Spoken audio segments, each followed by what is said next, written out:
அருமையானவர்கள், இந்த நாளிலும் அவனுடைய வார்த்தையை நான் இடத்திலே கொண்டு வருகிறேன். 1 பேதுரு 5:8 வசனம் சொல்லுகிறது, தெளிந்த புத்தி உள்ளவர்களாயிருங்கள், விழித்திருங்கள். ஏனெனில் உங்கள் எதிராளியாகிய பிசாசானவன் கெர்ச்சிக்கிற சிங்கம் போல் எவனை விழுங்கலாமோ என்று வகை தேடி சுத்தித்திருக்கிறான். இந்த வசனத்தை படிக்கிறப்ப அப்படியே ஒரு பயங்கரமான வசனமா இருக்கு. பிசாசு அப்படியே சிங்கம் போல போர்ட்ரே பண்ணி அப்படியே நம்ம அப்படியே ஒரு பயன்படுத்துகிற மாதிரி இருக்குல்லே. ஆனால் இந்த வசனத்தை நீங்கள் தியானிக்க போகிறோம். நம்ம யாருன்றது நமக்கு புரிய போகுது. பிசாசு அவன் யாருன்றது நம்ம இன்னைக்கு புரிய போகுது. நம்ம தேவன் யார் என்பதை நம்ம.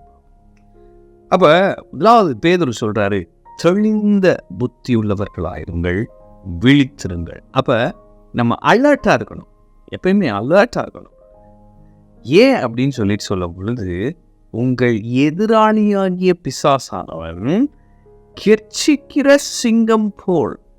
அப்போ அவன் என்ன பண்ணுறான்னா, கெர்ச்சிக்கிற சிங்கம் போல் வரானா. சொல்லிட்டு போட்டிருக்கு, எவனை விழுங்கலாமோ. இதுதான் கீ.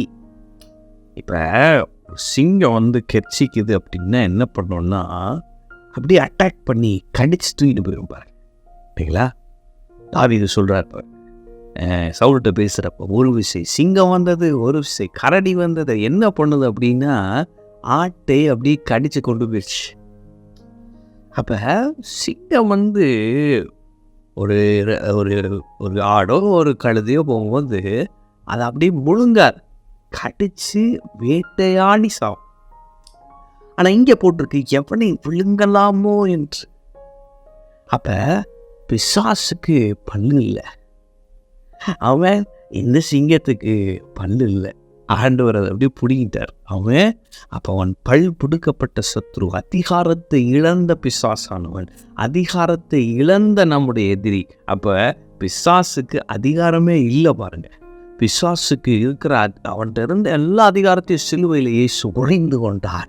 அவர் ஒன்றுமில்லாமல் போனான், அவன் தலையை நசுக்கினான். இன்றைக்கி நான் சொல்கிறேன், உங்கள் எதிராளியாக்கிய பிசாசானவனுக்கு உங்கள் மேலே எந்த அதிகாரமும் இல்லை. அதனால தான் அவன் எவனை விழுங்கலாமோ என்று வகை தேடி அப்படி ஜூ காட்டுறான் பாருங்கள், சிங்கம் போல.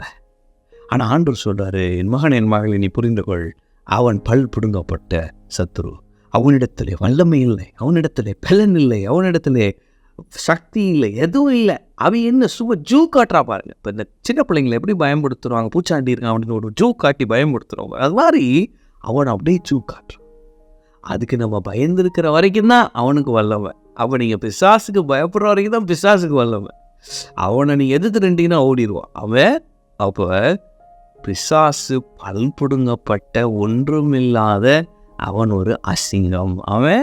அதே நேரத்தில் நீங்கள் யார் அப்படின்னா, வசனம் சொல்லுது நீதிமொழிகளில், நீதிமான்களோ சிங்கத்தை போல் தைரியமாக இருக்கிறார்கள். அப்படி ஆண்டவரை குறித்து வசனம் சொல்லுது, அவர் யூதாவின் ராஜ சிங்கம் அவன். அப்போ நம்ம தான் கிங்கு, பிசாசு ஒன்றும் இல்லாதவன் அவன். எனவே இனிமேல் நீங்கள் தெளிந்த புத்தி உள்ளவர்களாக இருக்கணும், விழித்திருக்கணும். பிசாசு அப்படியே உங்கள் மேலே அதிகாரம் இருக்கிற மாதிரி ஒரு ஜூ காட்டுறான், ஒரு பிரச்சனையை கொடுத்து அப்படியே அவன் தான் உங்களுக்கு பாஸ் மாதிரி கொண்டு வரான். ஆனால் நான் சொல்கிறேன், நீங்கள் தெளிந்த புத்தி உள்ளவர்களாக பிசாசுக்கு எதிர்த்து நில்லுங்கள், கர்த்தருக்கு கீழ்ப்படிந்து பிசாசுக்கு எதிர்த்து நில்லுங்கள், அப்பொழுது அவன் உங்களை விட்டு ஓடி போவான். எனவே இனிமேல் பிசாசுக்கு பயப்படுறது, நசுத்தாபிக்கு பயப்படுறது, ஒரு பிரச்சனை வந்தோடனே அப்படியே உங்களை பிசாசுக்கு கீழே கொண்டு போய் நான் செஞ்ச தப்புனால தான் இப்படி வந்துருச்சு, இப்படிலாம் நீங்கள் இனிமேல் இருக்காதீங்க. கர்த்தருக்கு கீழ்ப்படுகிறவர்களாயிருங்கள். இனி நீங்கள் தெளிந்த புத்தி உள்ளவர்களாயிருங்கள். இனி விழித்திருங்கள். நீங்கள் பிசாசுக்கு எதிர்த்து நில்லுங்க. சொல்லுங்க, உனக்கு என் மேலே எந்த அதிகாரமும் கிடையாது, உன் மேலே எனக்கு எல்லா அதிகாரமும் இருக்குது, நீ ஓடு அப்படின்னு சொல்லுங்க. பிசாசு உங்களை விட்டு ஓடி போவான் அவன். அவனுடைய தந்திரங்கள் ஒன்றும் பழிக்காது. உங்களை பயப்படுத்த அவன் செய்கிற எல்லா பிளான் ஒன்றும் இல்லாமல் போயிடும் இயேசு நாமத்திலே அவன். எனவே பிசாசானவன் பல் பிடுங்கப்பட்ட அசிங்கம், நீங்களோ தைரியமாக எழும்பி நிற்கிற சிங்கங்கள் அவன். நீங்கள் எல்லாவற்றையும் மேற்கொள்வீர்கள். பிசாசை நீங்கள் ஒன்றுமில்லாமல் ஆக்கி போடுவீர்கள். அவனுடைய செயல்கள் எல்லாவற்றையும் நீங்கள் மேற்கொள்வீர்கள். ஏன்னா யூதாவின் ராஜசிங்கம் உங்களுக்காக நிற்கிறார், உங்களோடு இருக்கிறார். நீங்கள் வெற்றி பெறுவீர்கள், பிசாசை வீழ்த்துவீர்கள். ஆமென். கர்த்தர் உங்களோடு இருக்கிறார். கர்த்தர் உங்களை ஆசீர்வதிப்பார்.